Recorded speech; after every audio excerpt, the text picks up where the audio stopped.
Aleluya. Dios le bendiga, hermanos. Están calladitos, ¿eh? Dios le bendiga mucho más. Bien, una vez habiendo orado, yo quiero, hermanos, invitarles hoy a que abramos nuestras Biblias en un capítulo muy conocido por nosotros, pero que hoy vamos a estar mirando de él un enfoque que el Señor nos mostró y creemos de interés para nosotros como iglesia, como casa espiritual, pero también para la iglesia del Señor Jesucristo en todo el mundo. El capítulo 31 de Proverbios es la cita inicial que vamos a estar tomando. Por favor, vayamos allá.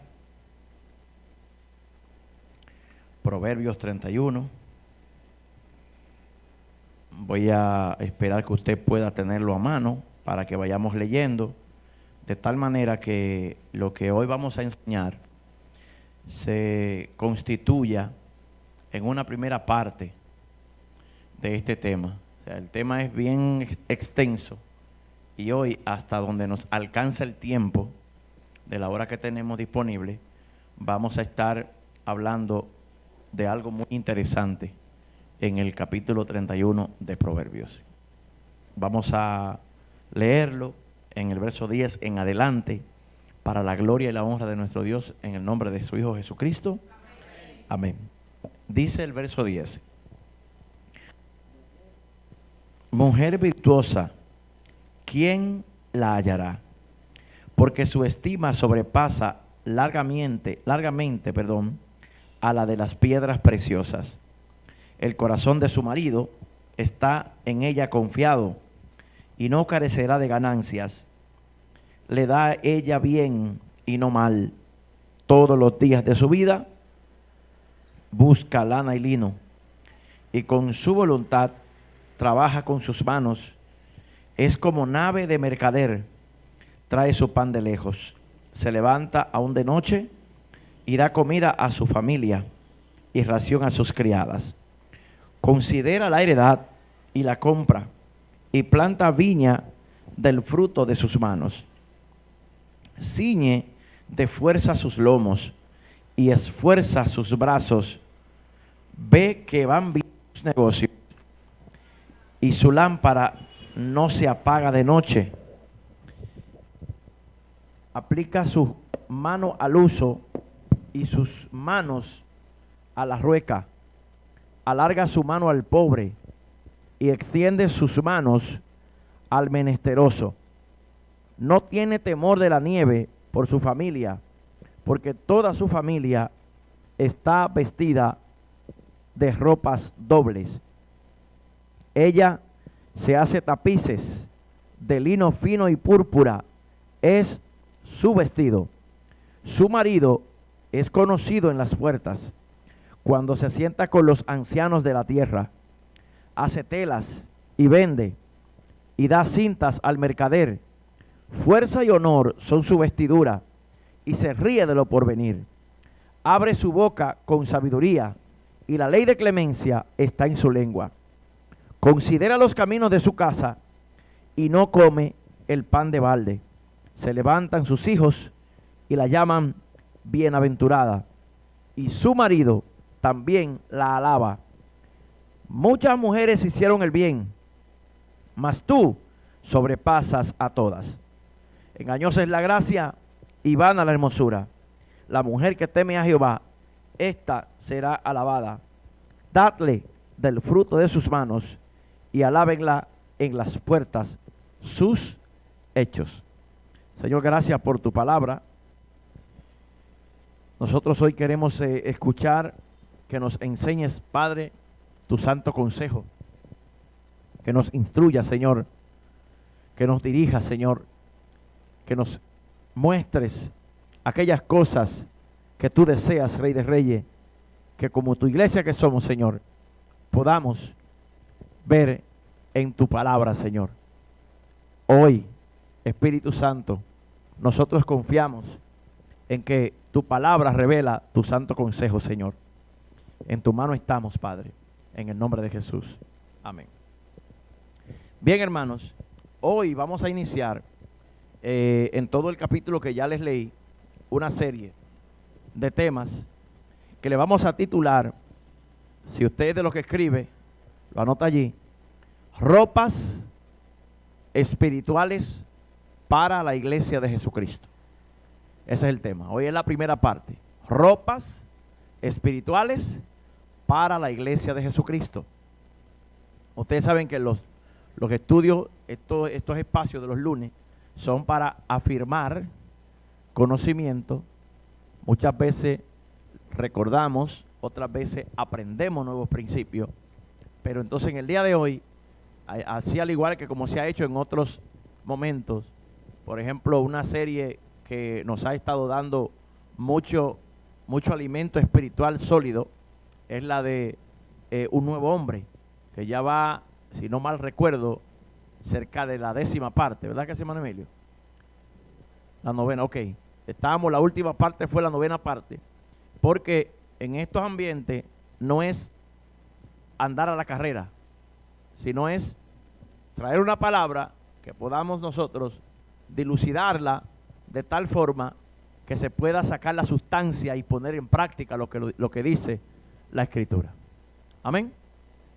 Entonces, yo quiero invitarles a que nosotros le demos una mirada a este proverbio de una forma diferente a la que en otras ocasiones lo hemos visto. Sí, hermano Emilio.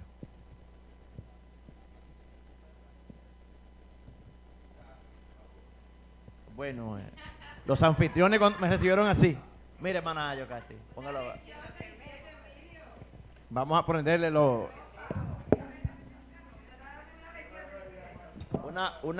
hoy también puede verse una lección básica del infierno, ¿verdad? Digo, una lección básica del infierno, el calor. Ah, ok. Bueno, lo que pasa es que si lo bajo, se quedan todos bajitos. Y no se va a sentir.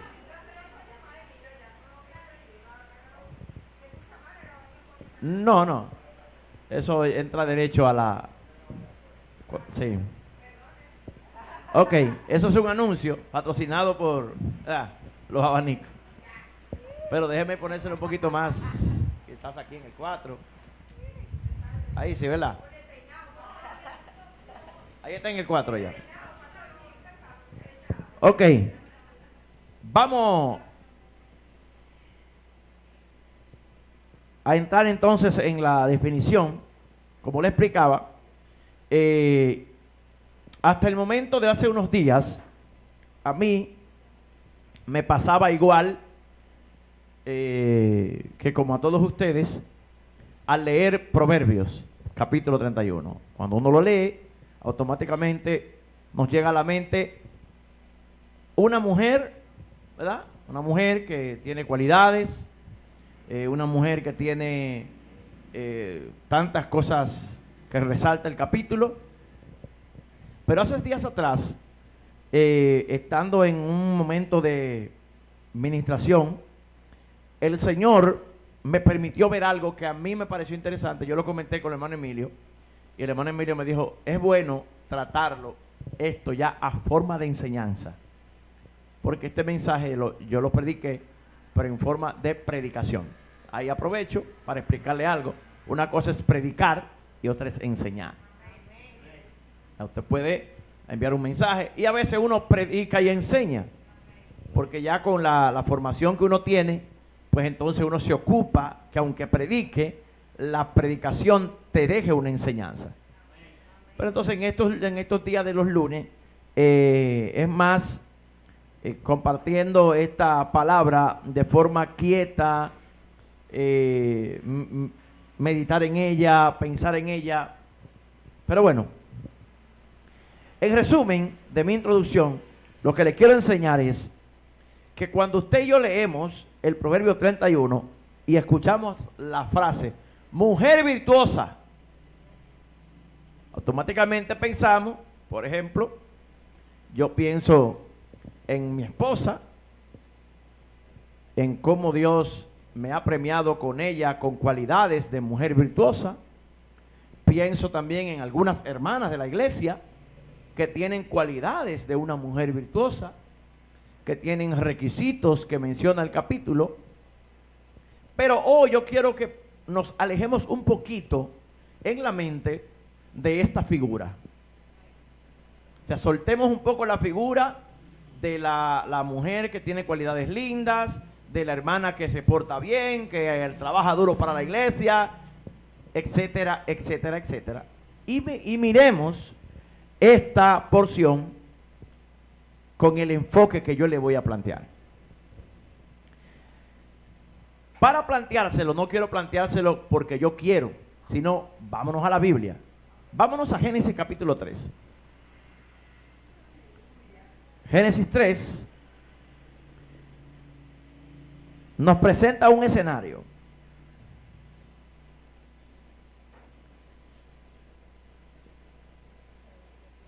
Y allí dice algo que pasó hace mucho tiempo. 3:15. Dice: y Jehová dijo a la serpiente: por cuanto esto hiciste, maldita serás entre todas las bestias y entre todos los animales del campo. Sobre tu pecho andarás y polvo comerás todos los días de tu vida. Y el 15 dice: y pondré, ¿lo tienen conmigo? Y pondré entre ti y ¿quién? Ok. Quiera Dios que me vaya agarrando. Y pondré enemistad entre ti y la mujer. Y en Proverbios 31 dice: ¿mujer qué? Ok. ¿Cuántos saben que bíblicamente, en la Biblia, vale la redundancia, la palabra mujer es utilizada para representar a quién? A la iglesia. Entonces, si en Proverbios 31, en vez de yo decir mujer virtuosa, yo dijera iglesia virtuosa, ¿quién la hallará? Entonces, este fue el enfoque que el Señor me mostró de cómo, de manera oculta, por así decirlo, a la percepción humana, hay un mensaje para la iglesia del Señor en este proverbio. Hay un mensaje y una pregunta. Ya no sería mujer virtuosa solamente, sino iglesia virtuosa, ¿quién la hallará? Para entender este punto, también tenemos que irnos a San Juan, capítulo 4, verso 20. Estoy tratando de introducirle que no fue que yo me lo imaginé. Juan 4, 20. Si no me equivoco, creo que Carlos está ahí, ¿verdad que sí, Carlos? Juan 4. Dice así, Juan 4, 20.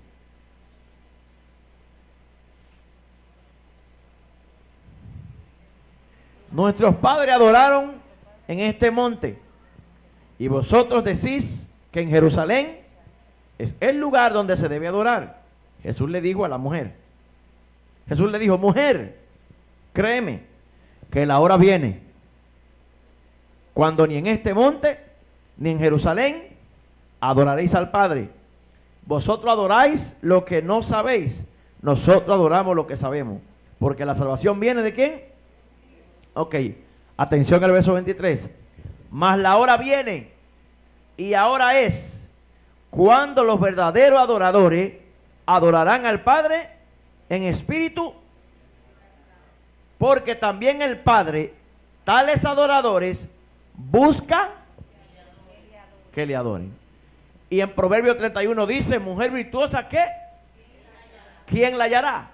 Entonces, ¿quién es que busca verdaderos adoradores? ¿Nos vamos entendiendo? La mujer la vemos en Génesis, es la iglesia, Y quien está buscando la iglesia que adore en espíritu y en verdad es el Padre. Entonces la adoración es una de las virtudes que tiene esta iglesia. Pero para irnos dando un poquito más de razones de por qué razón este enfoque, vámonos a Lucas 8.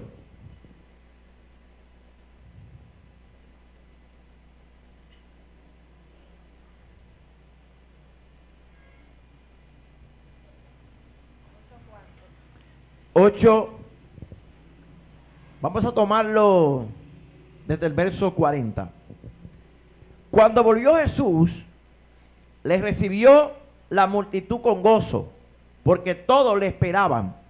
Entonces vino un varón llamado Jairo, que era principal de la sinagoga, y postrándose a los pies de Jesús le rogaba que entrase en su casa, porque tenía una hija única de 12 años, que se estaba muriendo. Mientras iba la multitud, le oprimía. Pero una mujer que padecía de flujo de sangre desde hacía 12 años y que había gastado en médico todo lo que tenía y por ninguno había podido ser curada, se le acercó por detrás y tocó el borde de su manto. Anote aquí. ¿Qué fue lo que tocó? El borde del manto. Y el tema nuestro es hoy.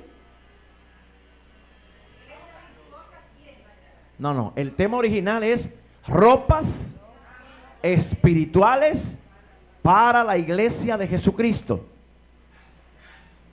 ¿Y qué fue lo que la mujer tocó de Jesucristo? ¿El borde del qué? Ok.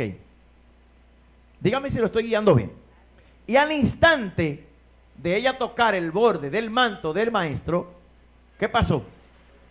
Se detuvo el flujo de sangre. Entonces Jesús dijo: ¿quién es el que me ha tocado? Y negando todo, dijo Pedro y los que con él estaban: maestro, la multitud te aprieta y oprime y dice: ¿quién es el que te ha tocado? Pero Jesús dijo: alguien me ha tocado, porque he conocido que ha salido poder de mí. La palabra conocimiento en la Biblia, ¿qué es? ¿Qué es conocer? Intimidad. Y cuando el Padre, que es quien está buscando a los adoradores verdaderos, para el Padre calificar a un verdadero adorador, uno de los requisitos que Él pone es que éste tenga intimidad con Él.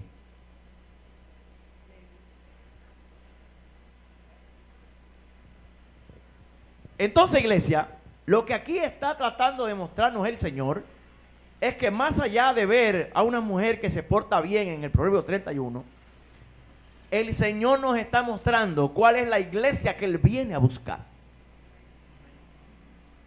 En otro texto, o mejor dicho, en una versión de la Escritura de esta misma Reina Valera, pero en la 1909, en vez de decir poder, dice: porque virtud salió de mí.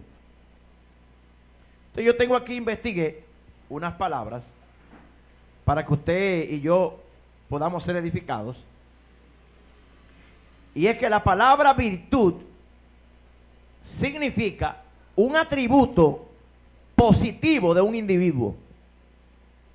Algo atribuido. No es algo que o con que alguien ha nacido, sino es algo que se le ha otorgado a alguien.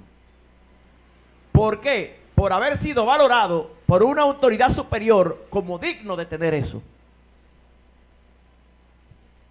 Entonces hay muchas iglesias en el mundo, o se hacen llamar, pero la iglesia virtuosa que está siendo buscada por el Señor fue aquella que Él profetizó a través de Pedro que Él iba a edificar sobre una roca.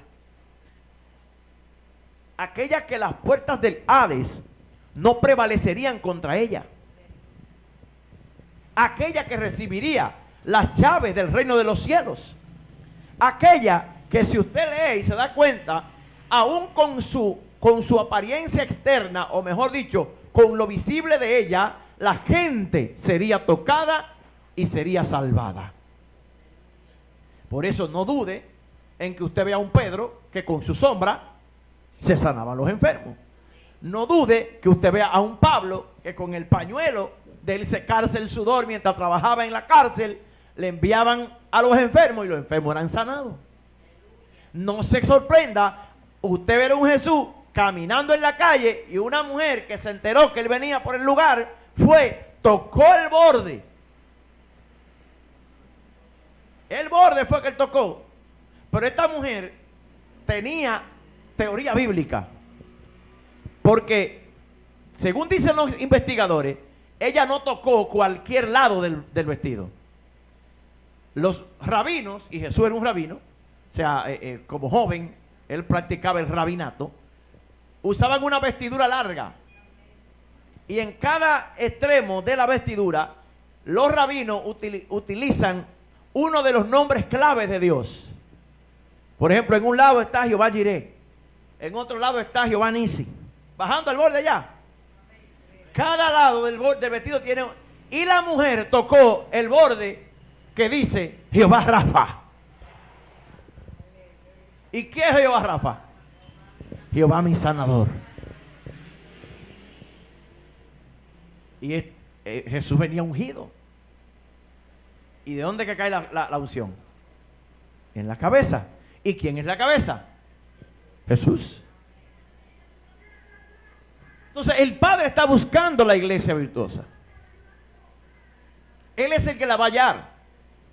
Pero la va a hallar cuando la iglesia lo ha conocido. Si nos damos cuenta, también la virtud es la disposición de un individuo para practicar el bien.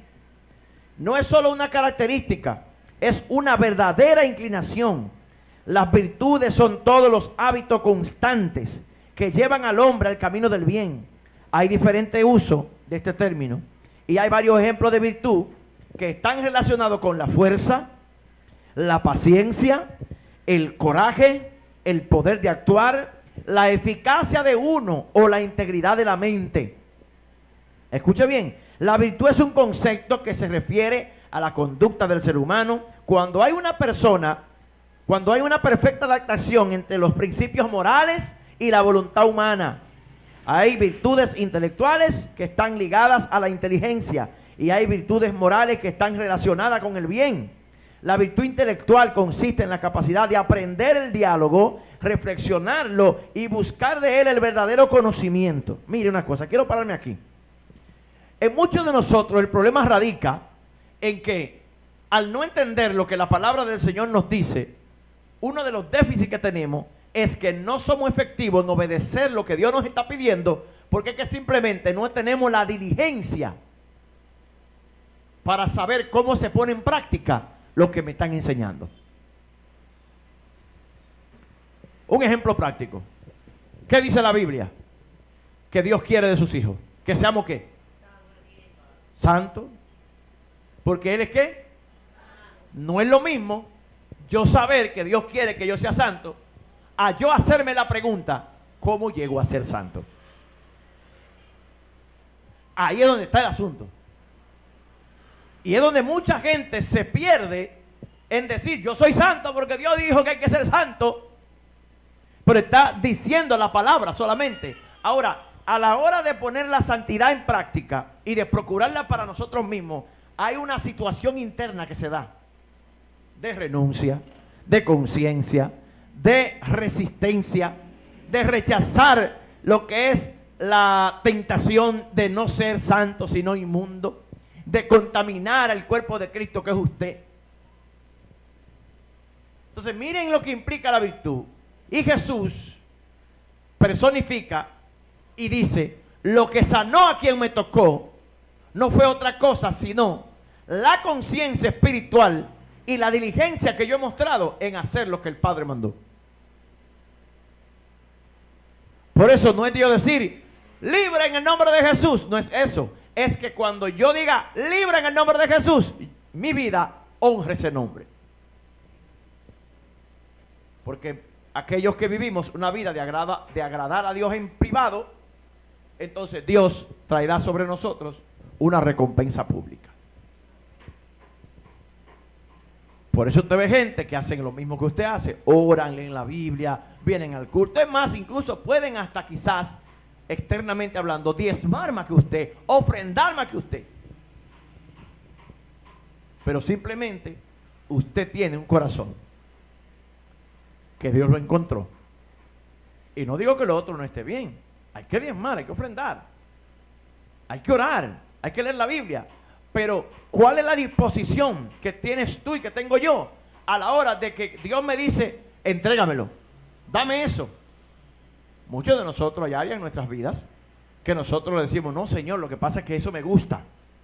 Yo no te lo puedo soltar porque yo amo eso demasiado. Entonces, mujer virtuosa, iglesia virtuosa, ¿quién la hallará? El Padre. Habiendo entendido esa parte,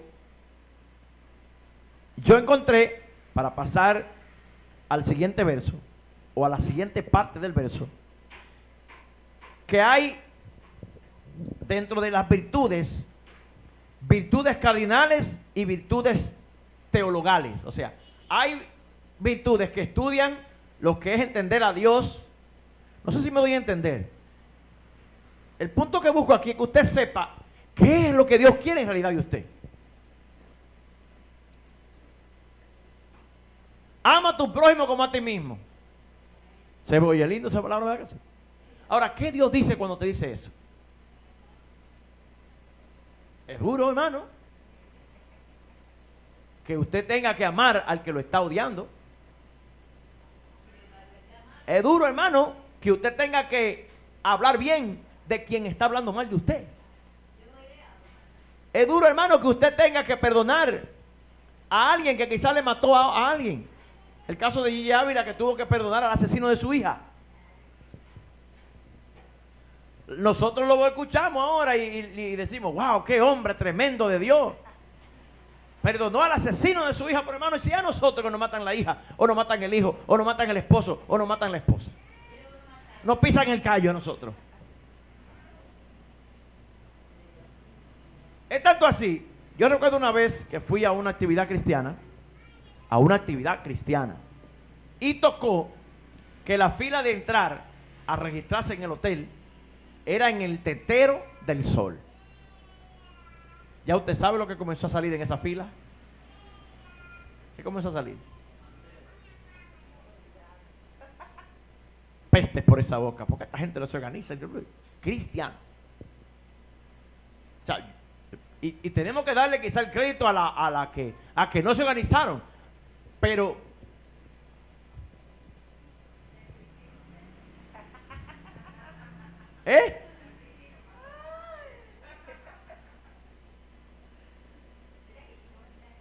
entonces el proverbio enseña y dice, mujer virtuosa, ¿quién la hallará? Pero me gusta mucho que dice, porque su estima sobrepasa largamente a la de las piedras preciosas. Y aquí entra un tema que, ¿verdad? Si el hermano Emilio me puede ayudar cuando le mencione esto, se lo agradecería. Por ahí está el micrófono.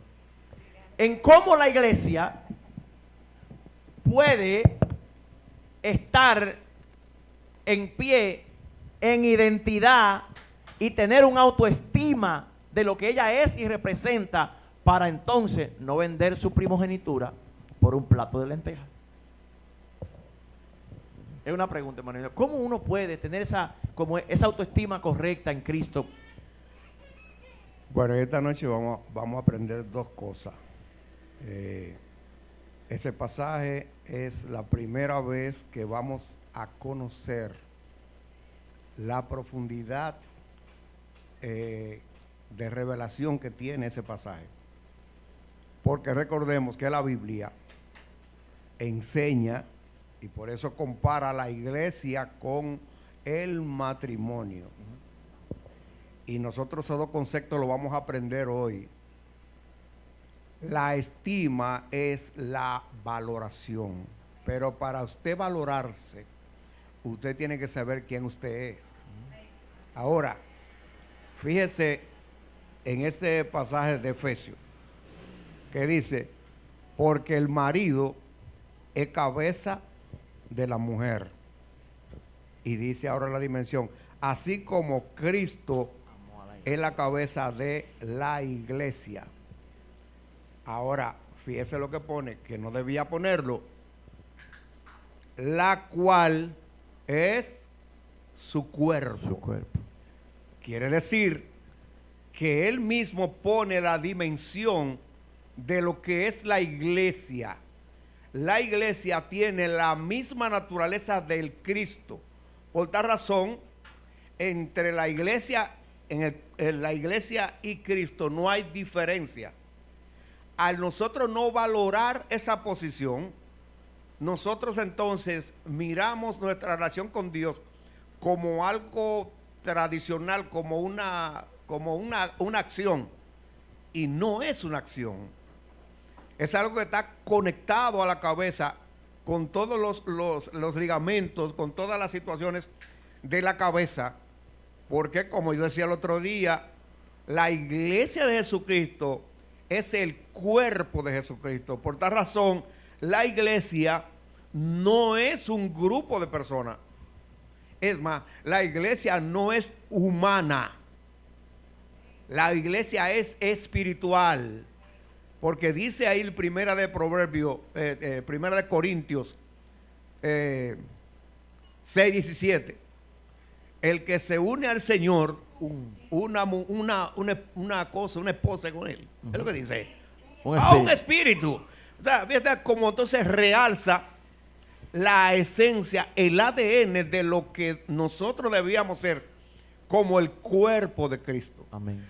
A la iglesia no tener ese punto bien claro, lamentablemente mira su relación en la iglesia como una religión. Y así mismo ve el matrimonio. Es por eso que en el matrimonio, en la iglesia de Jesucristo, los dos deben tener la misma naturaleza divina. Si no hay esa naturaleza divina, ustedes se decidieron juntar. Son dos cosas muy diferentes. Entonces, por eso es que nosotros no valoramos nuestra posición en Cristo, no la valoramos, porque no la conocemos. Entonces esta noche se nos está dando una gran oportunidad de que nosotros comprendamos eso para que pasemos de lo terrenal a lo celestial, para que pasemos de lo humano a lo espiritual, para que pasemos de la religiosidad a la intimidad con Dios. Entonces vamos a hacer una iglesia diferente. Entonces se va a manifestar el poder de Dios, porque entre el cuerpo y la cabeza no hay obstáculo. Y por eso hoy no se ven los grandes milagros que se ven en aquellos tiempos, porque hay una diferencia entre la cabeza y el cuerpo. Mire, Isaías 43 dice: ahora así dice Jehová, creador tuyo. Pero mire que dice: creador tuyo, oh Jacob, y formador tuyo, oh Israel. Espiritualmente hablando, la iglesia representa el Israel espiritual. Entonces, la iglesia que él está buscando es una que él está formando. La formación duele, porque en la formación está el proceso del barro en las manos del alfarero de Jeremías 18. Se le cayó, él toma otra vez la pieza, la lleva a la mesa y él le dice: no puedo yo hacer conforme a mí, a lo que me parece hacer, oh casa de Israel. Entonces, como explicaba el hermano Emilio, es posible que nosotros le fallamos al Señor. Es posible, no, le fallamos al Señor.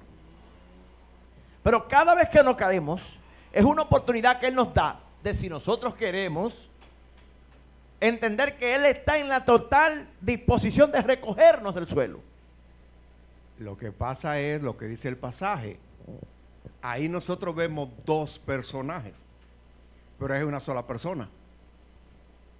Porque Jacob e Israel es la misma persona. La misma gente. Entonces, ¿qué pasa? que cuando nosotros venimos a Jesucristo, nosotros somos Jacob. Somos hijos de Dios por creación. Entonces, la iglesia se convierte en la escuela y se convierte en la madre que va a producir en nosotros el alimento que va a hacer la transformación de pasarme de Jacob creado ahora a Israel formado, que la formación, la creación de Adán, eso no duró tanto tiempo. La formación sí dura tiempo, porque es un proceso. Por ejemplo, cuando el doctor García, cuando él entró a la universidad, él entró a ser formado. Y luego que él termina y quedan aprobadas todas las asignaciones, entonces se le entrega el título. Después que se le entrega el título, ahora esa teoría la va a poner a práctica. Ahí se convierte entonces en un doctor formado. Bueno, pues con nuestra relación con Dios también es lo mismo.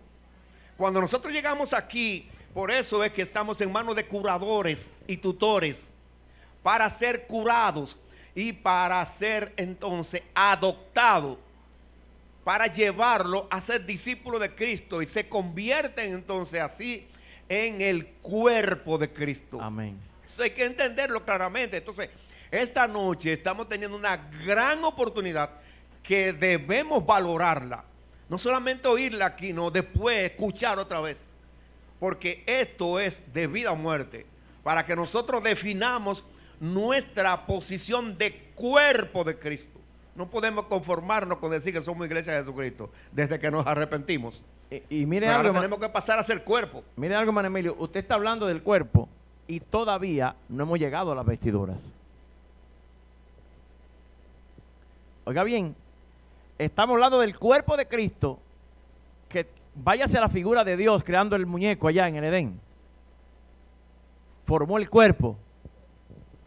Pero luego, dése cuenta que Él no le puso ropa a ellos, humanamente. O sea, ellos estaban ¿qué?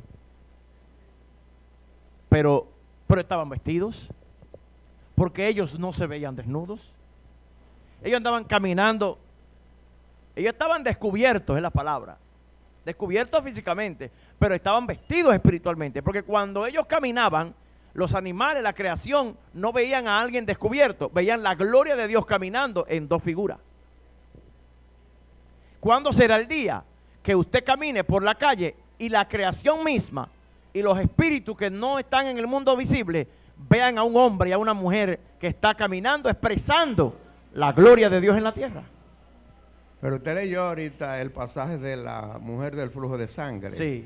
Muy bien. Como cristianos, nosotros vamos a pasar el mismo proceso de Jesús desde que nació. Jesús nació como Jacob. Nació como Jacob. En el bautismo de Juan, ahí entonces el Padre lo aprueba y dice: este es mi Hijo amado, en el cual tengo complacencia. Mire, mi hermano, nosotros como hijos de Dios tenemos que preguntarnos: ¿Dios dice eso de mí también? Oiga bien, para que Jesús llegara hasta ahí, esos 30 años lo vivió bajo la tutela del Eterno. Por tal razón, el Eterno se estableció en él. Un cristiano hoy tiene que ser una morada de Dios, para que Dios more en él. Entonces, cuando entramos allí donde Camelia, va a producirse algo que la gente como que se va a echar para atrás, pero es que la gloria de Dios ha entrado porque la cargamos dentro y se va a cambiar ahí la atmósfera que se está manifestando. Ese es el papel de la iglesia aquí ahora en la tierra, y es a lo que Dios nos está llamando, para que nosotros seamos una verdadera iglesia, un cuerpo de Cristo, moviéndonos por todos lugares y la gloria de Dios con nosotros. Amén. Ese es el plan. Mire, ahí mismo dice: no temas, porque yo te redimí. te puse nombre, mío eres tú. Cuando pase por las aguas, yo estaré contigo. Y si por los ríos, no te anegarán. Cuando pase por el fuego, no te quemarás, ni la llama arderá en ti. Porque yo, Jehová, Dios tuyo, el Santo de Israel, soy tu Salvador. A Egipto he dado por tu rescate, a Etiopía y a Seba por ti, porque a mis ojos fuiste de gran estima, fuiste honorable, yo te amé, daré pues hombres por ti y naciones por tu vida. No temas, porque yo estoy contigo. Del oriente traeré tu generación y del occidente te recogeré. Entonces miren qué lindo es que dice, mujer virtuosa, ¿quién la hallará? Porque su estima sobrepasa largamente. Cuando usted habla de largamente, es que le lleva muchas millas. ¿Se recuerdan de Daniel, Sadrach, Mesach y Abednego? Fueron hallados 10 veces mejor que los otros compañeros. O sea, largamente en diferencia, porque en ellos, ¿se acuerdan de Josué y Caleb? ¿Qué tenían ellos dos? Un espíritu diferente.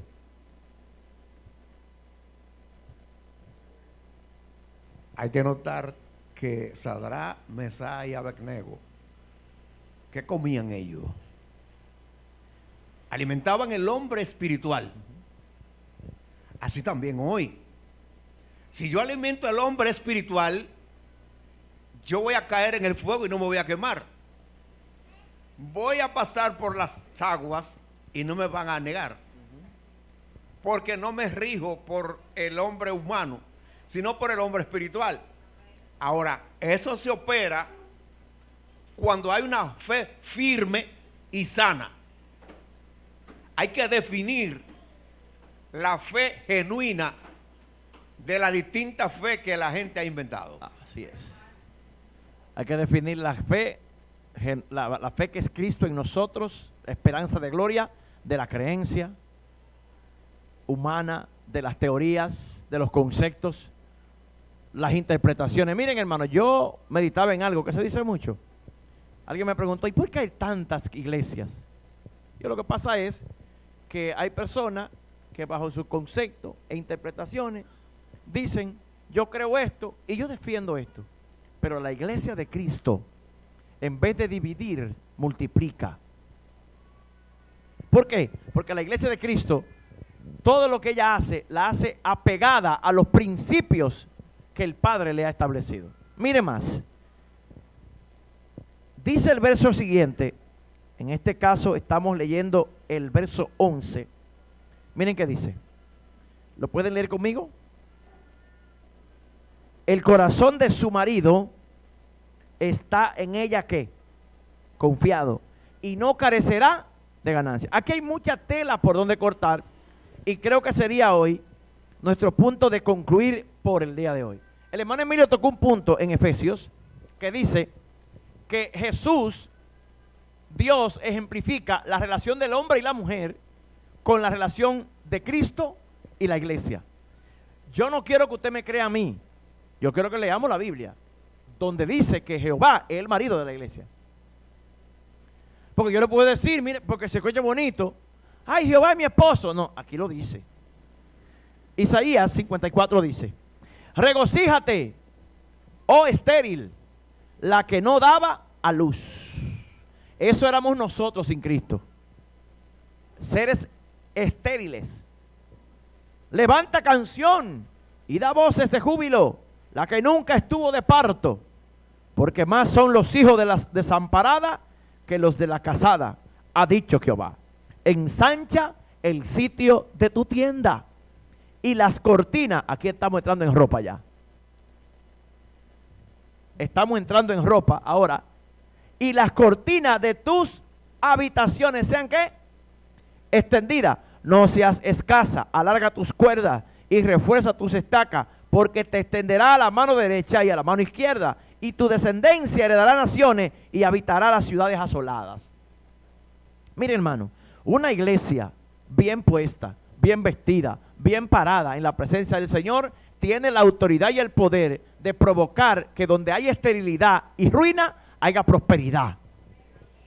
¿Se acuerdan del Molonga? Vean esa historia ahí en YouTube. Busquen. Documental de transformación. Un pueblo entero. Que los hombres eran todos borrachos, violentos con sus esposas.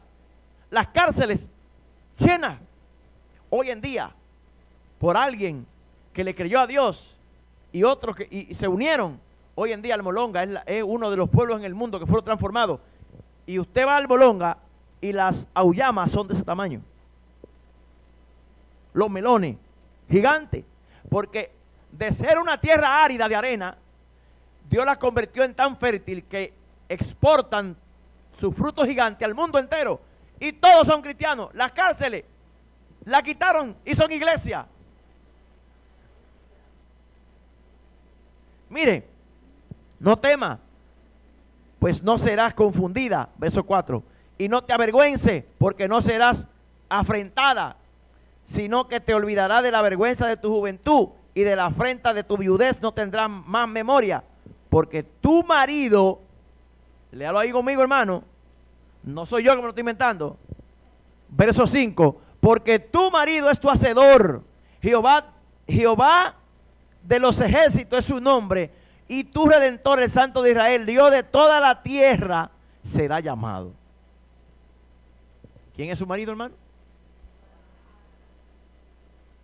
O sea, más allá de aquellos que estamos casados, espiritualmente, el Señor es nuestro marido. Y la pregunta es, para una mujer, me gustaría escuchar eso de una mujer, por favor, que sinceramente me responda. ¿Qué representa para usted sentirse, valga la redundancia, representada por un marido? Por favor, expréseme eso en el micrófono. Aquí que lo escuchen los hermanos que están conectados. ¿Qué representa para usted tener marido? Tener marido. Por ejemplo. Adiós, pastor. Tener marido para mí significa ser protegida. Ser protegida, wow. Aleluya. Emilia, repíteme la cana. Ya Emilia me desconectó, pastor. Ya mire, sí, verdaderamente fuera de relajo. Sí, ser protegida, defendida, sustentada, respetada, así como dice la hermana Silvia, respetada. Significa mucho, pero sobre todo como ese cuidado, esa protección que la mujer necesita sentir, que alguien la defiende, que alguien las cuida, que alguien las mima, que alguien las sustenta y que las representa. Eso significa para mí. Amén.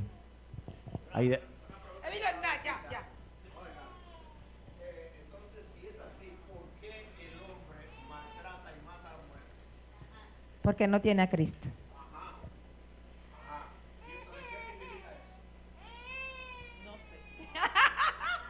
Ahí se metió profundo, Emilio. Se metió profundo porque entonces, Emilio, ahí sale algo que no estaba ¿verdad? en lo quizás previsto. Sí. Entonces, puede hacer caso que nosotros pensemos que tenemos un marido y no lo tenemos. Porque yo no me comporto como alguien con un marido sobre mí.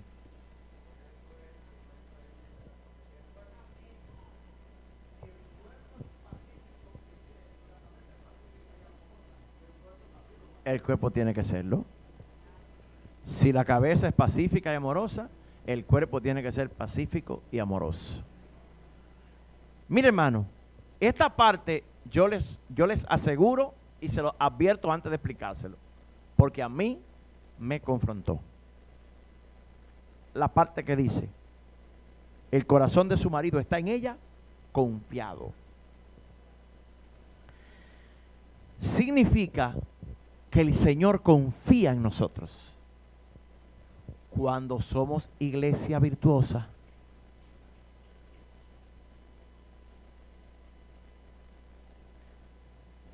entonces ahí está una de las respuestas por qué razón a través de toda la iglesia en el mundo no está pasando lo que tiene que pasar. Yo me hago una pregunta a veces, yo veo mucho en las redes sociales y son preguntas que uno se hace como predicador y como pastor a la vez. ¿Cuándo será el día en el que todo el cuerpo será usado por Dios?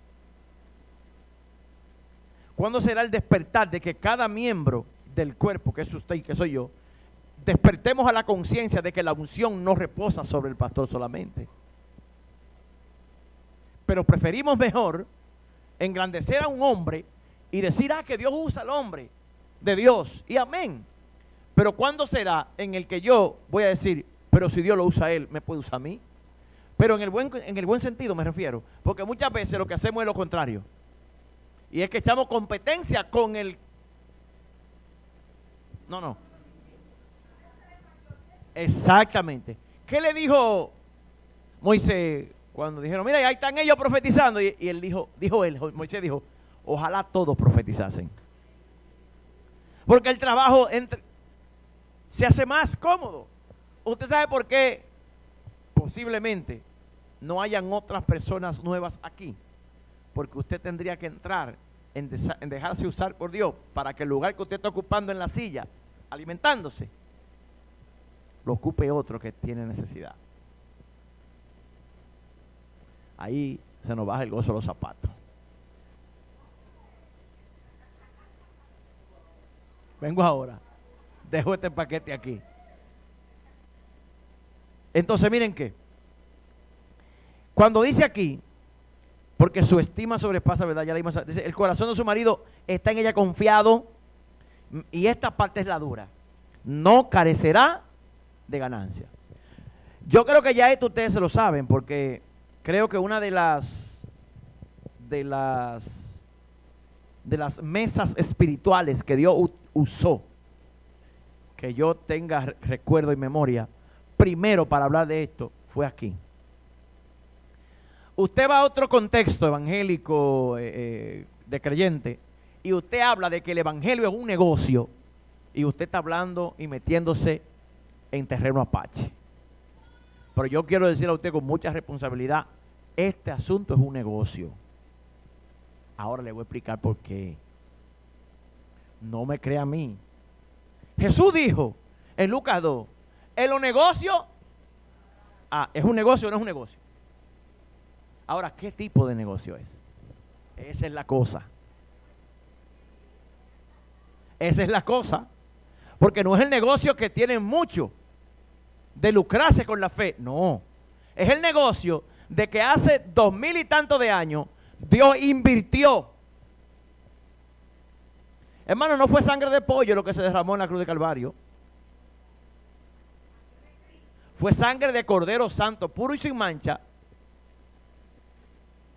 y hallado acepto ante el amado, ante el Eterno, para que fuese el único digno de desatar los 7 sellos.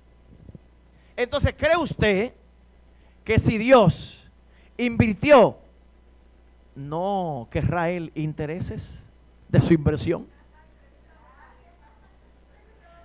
Porque ahí es que está, y que vamos ahora. Porque dice que él no va a carecer de ganancias, sino que cada gota, por ponerlo así, bueno, yo sé que a Dayan ahora la mente le está viajando porque él trabaja con sangre, y en cada gota se contienen partículas, millones y millones y millones de componentes que guardan un código genético. Y por mencionarlo así, digamos que Dios gastó en cada gota la inversión de 1 millón de almas. ¿Cuántas partículas microscópicas se guardan en una gota de sangre? Millones, ¿verdad? Entonces agarra revelación ahí. En una gota de sangre hay millones y millones de partículas que componen esa gota de sangre. O sea que toda la sangre que él derramó fue suficiente y todavía sigue fluyendo sangre.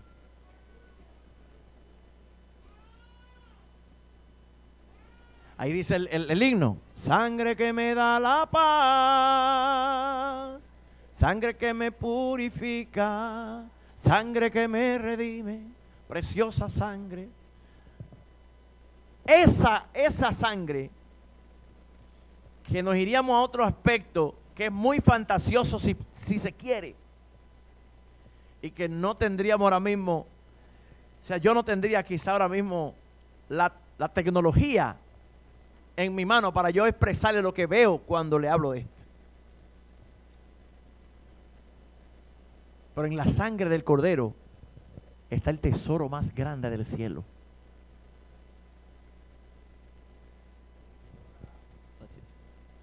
Micrófono. De ganancias. Ya. Muy bien. ¿Cómo nosotros le damos ganancia al Señor? Ahí es. Para allá que vamos. Por eso fue que Muy buena me confrontó pregunta. Emilio, créemelo. Muy buena pregunta. Por ejemplo, el Señor sembró en nosotros la simiente de Dios. Esa simiente de Dios no tiene ninguna esterilidad, ninguna esterilidad. Quiere decir que por lo menos en el primer año esa simiente tiene que haber germinado. Y si esa simiente no ha germinado, ¿a qué se debe? A que el terreno es árido y seco. No se puede podrir la nucela de la semilla. Oigan bien, ¿cómo le podemos dar ganancia si el grano de trigo no muere? Una pregunta. ¿Cuándo se arrepintieron más gente? ¿Cuando Jesús andaba aquí o después que murió? Después que murió. Entonces, esa fertilidad tiene que ser manifiesta en la iglesia, pero tiene que ser manifiesta en mí como persona. Tiene que haber en mí transformación. Tiene que haber en mí muerte de mi vieja vida. Tiene que haber en mí liberación de parte de Él. Ahora, para que eso suceda, yo tengo primero que entender que mi terreno está estéril y que tiene que hacerse un trabajo de arado y un trabajo de cruce y luego un trabajo de abono para que entonces se pueda sembrar esa semilla y esa semilla pueda morir para que pueda germinar. Ahora, no basta con que germine, tiene que crecer y después de crecer, entonces tiene que comenzar a florecer para que de la flor salga el fruto. Entonces quiere decir, el Señor va a decir, mi inversión en Él no fue en vano. No fue en vano. Entonces, cuando el creyente se produce eso, ese es un creyente que se va a reproducir. Porque cada fruto que eche de eso, de la simiente que fue sembrada, se va a multiplicar en otros. Ese es el cuerpo de Cristo. Esa es la iglesia de Jesucristo. Hay que tener esto claro. Mateo 25 dice, 14 en adelante, porque el reino de los cielos es como un hombre que yéndose lejos, llamó a sus siervos y les entregó sus bienes. A uno dio 5 talentos, a otro 2 y a otro 1. A cada uno le dio conforme a la capacidad y luego se fue lejos. Quiero hacer un paréntesis aquí. Dios nunca te dará a ti más allá de lo que tú tengas la capacidad de manejar. Yo se lo digo porque yo he meditado en esa parte en mí personalmente.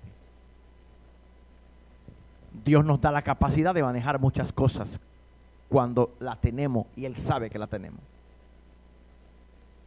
Dice más. Asimismo, el que había recibido 2, y el que había recibido 5, 16, fue y negoció. ¿Es un negocio o no es un negocio? Negoció con ellos y ganó otros 5 talentos. Este se multiplicó al 100 por 1, matemáticamente hablando. Asimismo, el que había recibido 2 ganó también otros 2. Pero el que había recibido 1 fue y cavó en la tierra. Ay, papá. Y escondió el dinero de su señor. Después de mucho tiempo vino el señor de aquellos siervos y arregló cuenta con ellos. Le tengo una noticia. El que negocia para el reino no quedará sin paga, porque él va a venir a arreglar contigo. Ven acá, déjame ver qué fue lo que tú hiciste. Ok, mira, esto es tuyo, esto es mío. Listo. Porque Él paga y paga bueno. Aleluya. Santo Cordero, dice más. Y llegando el que había recibido 5 talentos, 21. Y su señor le dijo, bien, buen siervo y fiel, sobre poco has sido fiel, sobre mucho te pondré. Entra en el gozo de tu Señor. Miren aquí, para próximas enseñanzas, esta es una enseñanza. Una cosa es el gozo del Señor y otra el reposo del Señor. Aquí estamos entrando en el gozo, en recoger, en veraca, en repartir despojo, en lo que es la bendición. Entra en el gozo de tu Señor. Llegando también el que había recibido 2 talentos, dijo, Señor, 2 talentos me entregaste. Aquí aquí tienes, he ganado otros 2 talentos sobre ellos. Su Señor le dijo, bien, buen siervo y fiel, sobre poco has sido fiel, sobre mucho te pondré. Entra en el gozo de tu Señor. Dese cuenta que no por aquel haber ganado 5 y 2 le dieron diferente, no, le pagaron igual. Porque el Señor de la obra le va a pagar igual a todo, porque Él es el dueño de todo. Porque la Biblia dice que hay más gozo en el cielo. Ajá. Entonces, a ese gozo es que entramos. Cuando nosotros tenemos un llamamiento ministerial y nosotros nos comprometemos, nos preparamos, nos forzamos para llevar a cabo ese ministerio que el Señor nos ha entregado. Sean 2 o sean 5, va a disfrutar del gozo, el gozo del Señor, el gozo que Él siente cuando una persona se arrepiente. Amén. La iglesia no entiende eso, porque la iglesia tiene que trabajar para eso. Pablo lo entendió muy claramente. Ay de mí si no predico este evangelio. Y mire, hablando de esto, yo y usted oro a Dios para que le deje experimentar eso. Yo una vez oré hacia el Señor. Señor, yo quiero saber qué tú sientes cuando un pecador se salva. Y el momento que usted experimente eso, su vida va a cambiar. Usted va a querer que todos sean salvos. Por lo que usted va a experimentar. Dice, y cuando vino el que había recibido 1, dijo, imagínate esta escena, Señor, esto no vino muy contento. Te conocía. Ah, no lo conoce. Te conocía que eres hombre duro. Mira si lo conocía tanto que ni sabía quién era Dios. Que ciega donde no sembraste y recoge donde no esparciste. Por lo cual tuve miedo y fui y escondí tu talento en la tierra. ¿Dónde lo escondió? Porque él era terrenal, no era celestial. Aquí tiene lo que es tuyo. Respondiendo su señor le dijo, siervo malo y negligente, sabía que ciego donde no sembré y que recojo donde no esparcí. Por tanto, este es un tema que después se va a tratar. Por tanto, debías haber dado mi dinero a los banqueros y al venir yo hubiera recibido lo que es mío con los intereses. Quitadle pues el talento y dadlo al que tiene 10 talentos, porque el que tiene le será dado y el que tendrá, porque al que tiene le será dado y tendrá más, y al que no tiene, aún lo que tiene le será quitado. Y el siervo inútil, echadlo en las tinieblas de afuera, allí será el lloro y el crujir de dientes.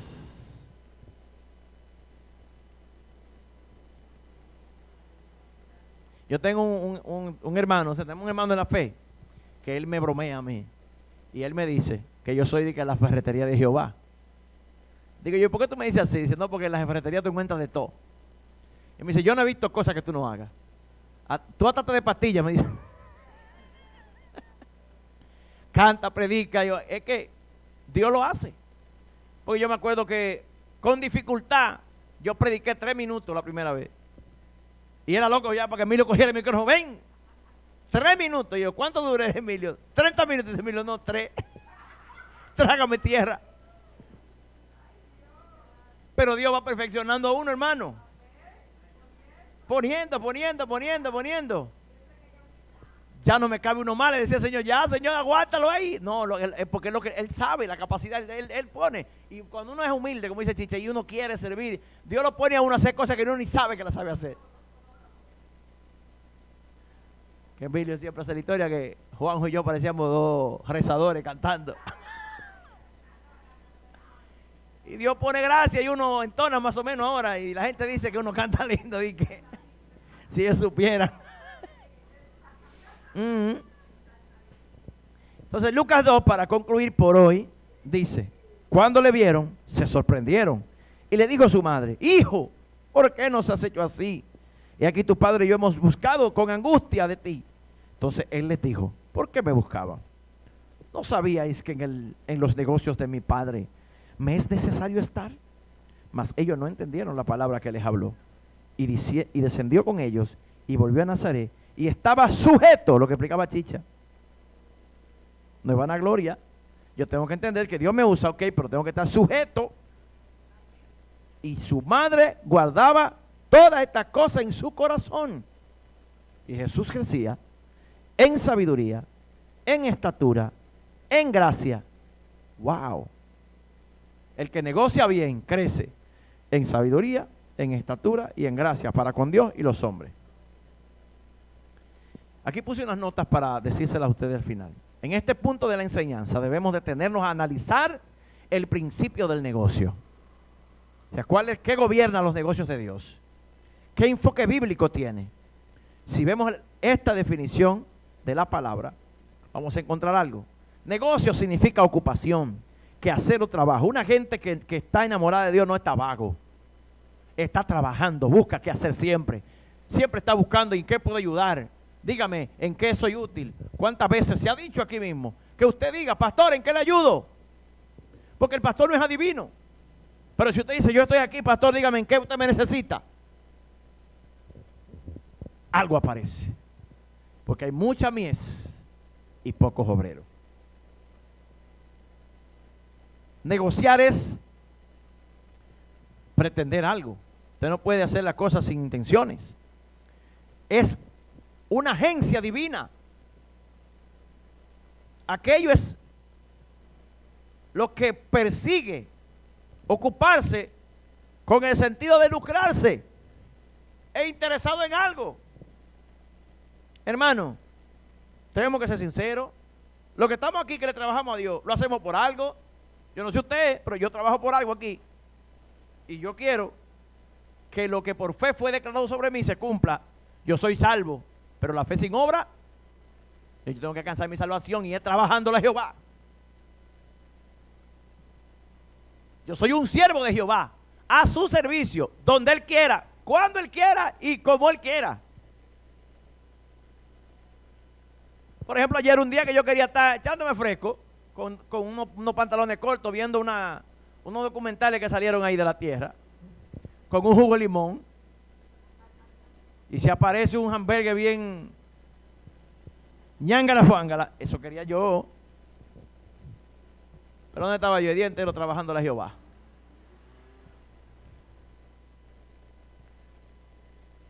Porque el tiempo se acerca. La puerta se va a cerrar pronto. Y hay que salvar a todo el que se pueda salvar mientras se pueda salvar. Aleluya. Y usted mismo salvarse primero. No sea cosa que.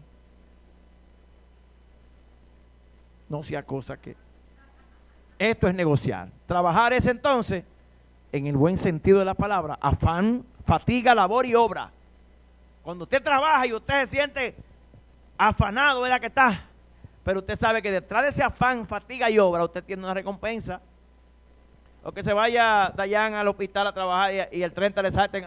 Bye bye. Muy buen servicio suyo. Ahí conocen los García, ¿no? ¿Cómo que? ¿Y mi cuarto? Mi cuarto aquí, porque todos estos punchones que yo he dado aquí. Entonces, en el buen sentido de la palabra, en el reino es así.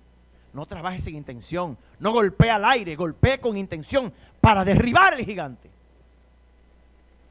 Entonces, le voy a regalar lo que dice San Juan 5:16. Y por esta causa, los judíos perseguían a Jesús y procuraban matarle, porque hacía estas cosas en el día de reposo. Y Jesús respondió: mi Padre hasta ahora trabaja y yo trabajo.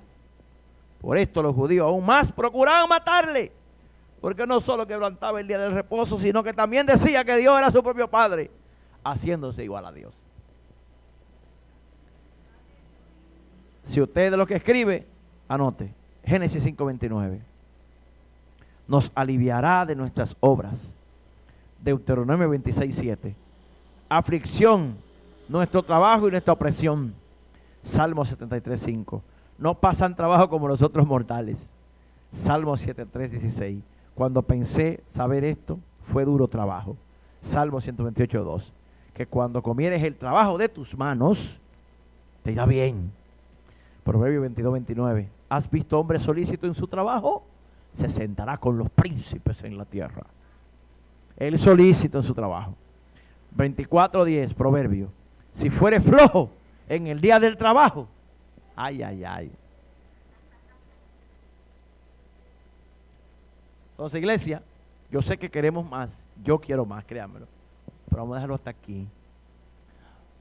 Cuando me toque la próxima vez, vamos a... ¿Cómo fue? Unos tallazos grandes, dice. Cuando me toque a mí la próxima vez, entonces seguimos hasta la parte que de este asunto. Porque solamente estamos trabajando, estamos hablando los versos 10 y 11. 10 y 11, donde terminamos y no carecerá de ganancia. Estamos en el cuerpo, todavía no hemos entrado en la ropa. Así que, como dice un amigo, pregunta, comentario, aporte, este es el momento. Puedes respirar si quiere también y beber un chin de agua. Aleluya. Vamos a orar entonces. Señor, gracias. Juan, déjale el agua. Mira que vamos, Señor, a partir a nuestros lugares a descansar y meditar en esta palabra. Llegó el tiempo, Dios, de andar vestidos con tus ropas en la ciudad que nos has entregado para representarte. En el nombre de Jesucristo. Amén. Gracias y paz, hermano. Dios le bendiga y Dios les guarde. Y que el Señor nos perdone.